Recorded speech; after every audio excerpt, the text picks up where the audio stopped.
श्रावण कब होता है? श्रावण महीने में शिव की पूजा होती है, शिव की लोग आराधना करते हैं, जगह जगह कांवड़िए जाते हैं, देख लो कंवर उठाते हैं, लेकर के जाते हैं। मैं तो भी गया हुआ ओंकारेश्वर, कितना बड़े एक घड़ा, दो घड़ा, तीन घड़ा, चार चार घड़ा इधर इधर रख करके लोग चल नहीं पाते, लेकर चलते रहते हैं। एक श्रद्धा है, उनका विश्वास है, जाते हैं। तो कम से कम हम लोग ना कांवड़ में जा सके, अपने घर में रह करके उस परमात्मा का चिंतन करें जिसकी सत्ता पूरे संसार में समाई हुई है। उस भगवान शिव के लिए कम से कम एक माला अगर जप कर लो तो भी बहुत है। बाहर जाने से फुर्सत हो जाती है। ओम नमः शिवाय पंचाक्षर मंत्र का जाप अगर एक माला करो, जितना लोग दौड़ भाग करके करते हैं उससे ज़्यादा अपना घर में सबको मिल जाएगा। कहते नहीं, एक घड़ी आधे घड़ी पुण्य आधे कर आध, तुलसी चर्चा राम की कोटि कटे अपराध। माने एक क्षण जो भी समय निकले, अगर हम सुबह से उठते हैं, हमारे पास सत्संग का समय नहीं है, पूजा नहीं कर पाते हैं, तो हम ऐसा कुछ करें कि अपने समय में आधा घंटा और पहले उठें, 15 मिनट और पहले उठें। अपने लिए, संसार के लिए बहुत कर लिए, लेकिन जब तक आप अपने लिए कुछ नहीं करोगे ना, तो काफ़ी पूरी खाली जाएगी। जान लो, अपने लिए करना बहुत आवश्यक है। आए हैं अपने लिए, कहते आए थे हरिभजन को उठन लगे कपास। क्या करने आए और क्या कर रहे हैं? सत्संग बहुत आवश्यक है। कहीं सत्संग होता हो, सत्संग में 2 मिनट 5 मिनट 10 मिनट समय देना चाहिए। हमेशा सत्संग में जाइए, भगवान का नाम, उसे भगवान ईश्वर चर्चा होगी। भगवान ने जो कुछ बनाया केवल अपने लिए बनाया। मनुष्य का शरीर जानते हो बहुत भाग्य से मिला है। रामचरितमानस का बड़े भाग्य मानुष तन पावा, सुर दुर्लभ सद ग्रंथन गावा। बासिन वाला गौटिया कहता है, तुलसीदास जी ने नहीं लिखे बड़े भाग भगवा तन पाओ, बड़े भाग हाथी तन पाओ। मनुष्य का शरीर ही क्यों लिखा है? कारण कि भगवान का भजन, भगवान का सत्संग केवल मनुष्य ही करता है। इसलिए बड़े भाग, सुर दुर्लभ, सुर माने देवताओं को भी शरीर दुर्लभ है। देवता भी तरसते हैं हमको भगवान एक बार मनुष्य का शरीर देते तो हम भी भगवान का भजन करते, हम भी अपना कल्याण करते। तो भगवान ने हमको मनुष्य का शरीर दिया है। कितना हम लोग सौभाग्यशाली हैं। सुबह उठे, सुबह उठने के बाद कम से कम स्नान करें।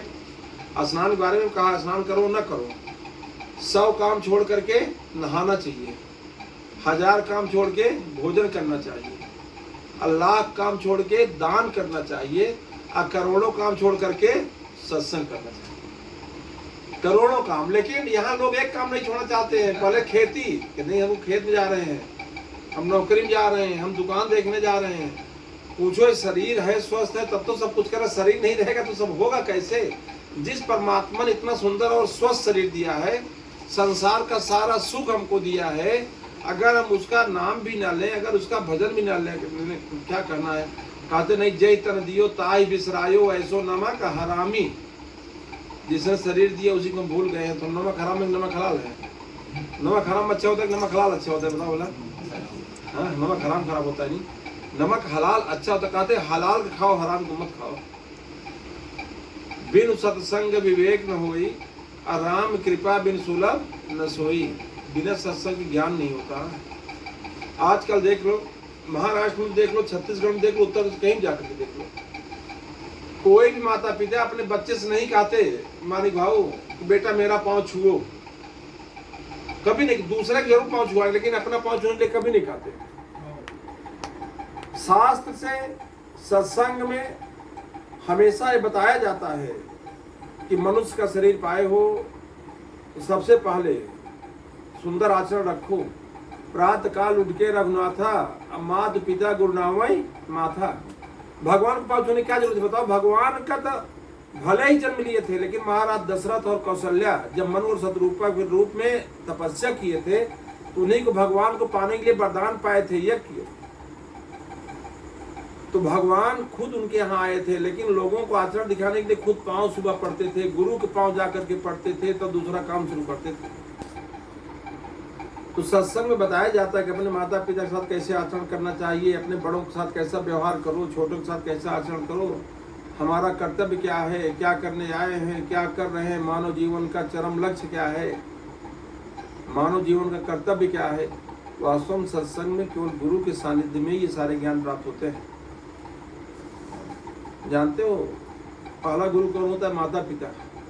माता पिता बच्चे के जीवन का भौतिक लक्ष्य बताता है ना, कि बेटा मनुष्य का शरीर पाए हो, जन्म लिए हो, बढ़िया पढ़ाई करो, तुमको डॉक्टर बनना है, इंजीनियर बनना है, कलेक्टर बनना है, डिप्टी कलेक्टर बनना है।